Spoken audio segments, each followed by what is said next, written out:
Hello, everyone. I'm Dr. Mythri Shankar, Assistant Professor in Nephrology from Institute of Nephrology, Bengaluru, India, the Associate Program Director of NSMC and ISNCON instructor.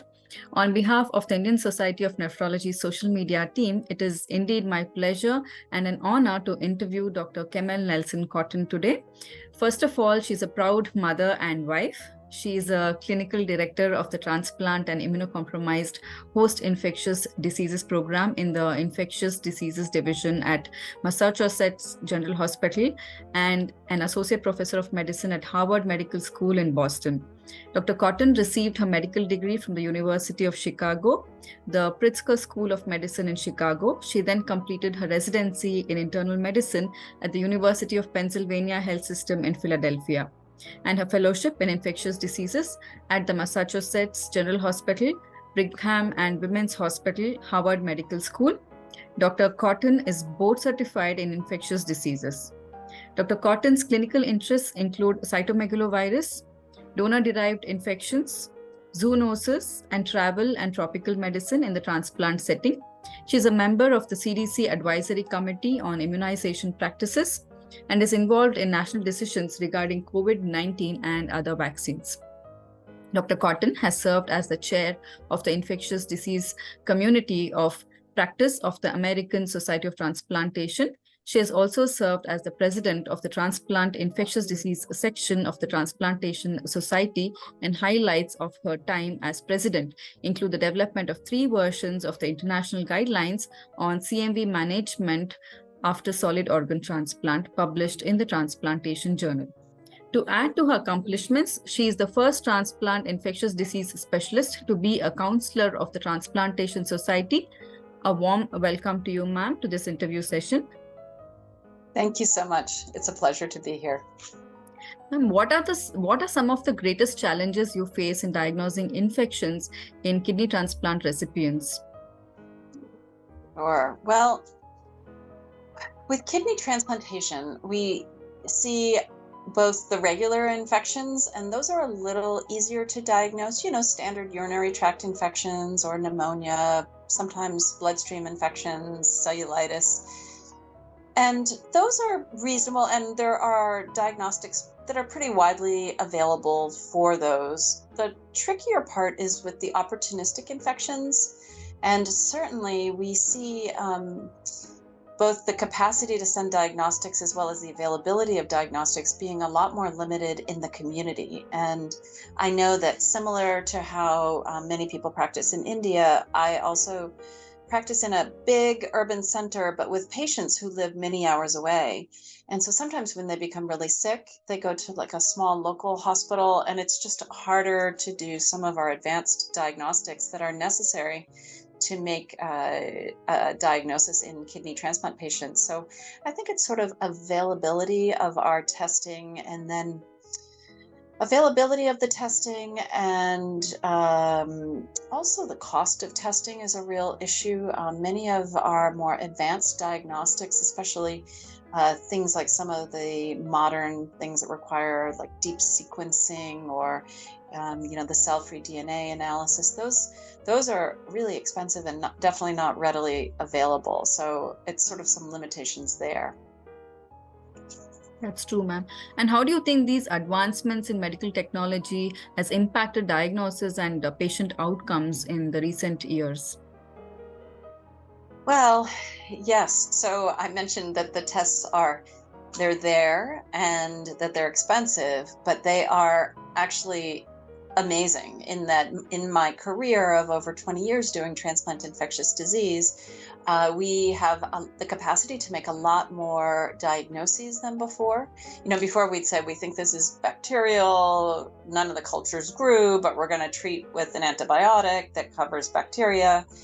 And now there are times where we can definitely fine tune and make a more precise diagnosis, which then allows us to tailor the antibiotics and give a more appropriate duration of antibiotics. So it really helps with antibiotic stewardship and decreasing unnecessary use of antibiotics. So it is pretty amazing. I recently had a transplant patient who had a brain abscess. And although all the cultures were negative, the pathology was negative, we were able to do deep sequencing and show that it was multiple different bacterial species that related to a basically bad dental situation. So that was pretty amazing, but it was quite expensive to do the testing. So again, a challenge. More challenges we face, probably more solutions we come up with. Well said. Are there any research projects or studies you're currently involved in within the field of kidney transplantation and infections? Yes. So, I have an ongoing project looking at best use of an antiviral agent that's investigational called pratelivir, that's used for resistant refractory herpes, HSV1 and 2. And then I'm involved in multiple sets of guidelines where we're just finishing up international BK guidelines for predominantly transplant nephrology's use. And I will say these are international guidelines, and we did have India very well represented, which was wonderful because it really, India does such great transplant work and just a huge volume of transplant work. So it was really important to have them well represented in the guidelines. And then we will be working on our 4th international CMV guidelines as well. So those are sort of more of the projects that I'm heavily involved in right now, and also have some vaccine projects brewing that are sort of for the future. Looks like you have a very busy life, ma'am. How do you manage the stress and the emotional toll that come with working in high stakes situation, especially like transplantation? Yeah.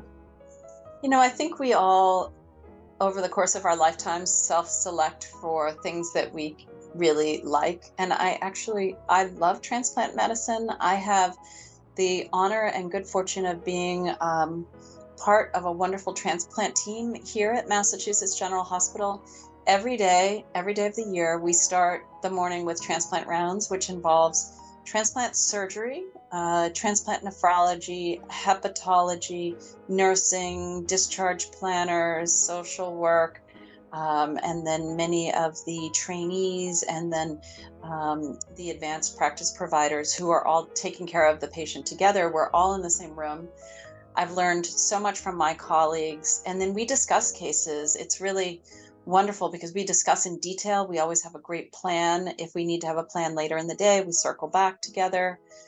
So I think when you talk about, stress and that type of stuff, I feel it's a lot better when we know what we're doing as a team moving forward. And I will say that my relationships are just phenomenal. And I call ourselves the transplant family because we're really close like a family, and we really are so tightly knit. And I work in a very large hospital, close to 1,000 beds, but the transplant family is really tight and close, and we all do things together, and that really helps, especially with as you say, the high stakes cases.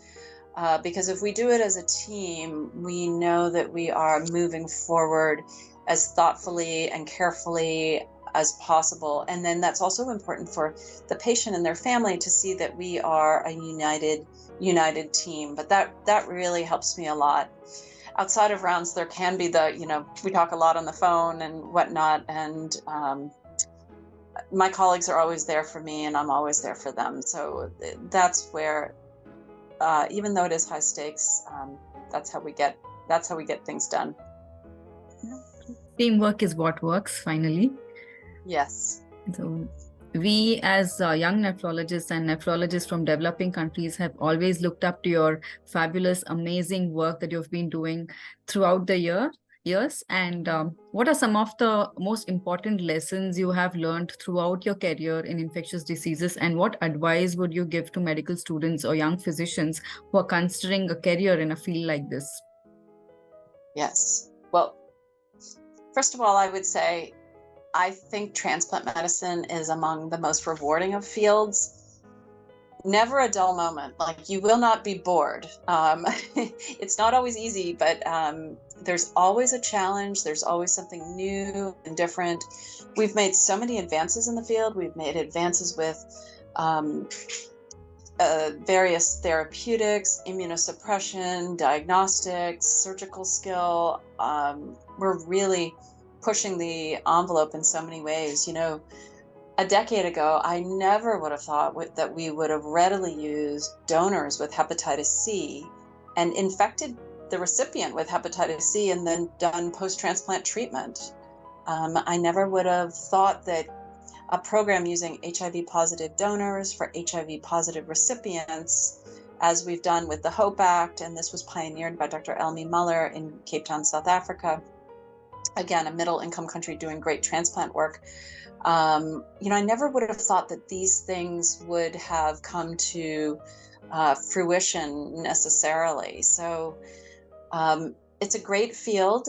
I think going through it, you know, what I've found over the years is find an area that really interests you and for which perhaps there's not as much medical information. Like you may be seeing a patient and you do a PubMed search or a Google search or whatever, and you're looking for more information and you're like, I can't really find much information on this topic. Well, you know what? That's your niche. If you like the area, take it as your own.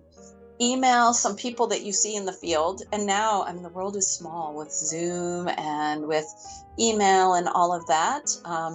You know, just email people. I have people from all over saying, like, can I work on a project with you? I have this idea. Or can we talk about my case? And I think find something that really sets your heart on fire, your heart and your brain.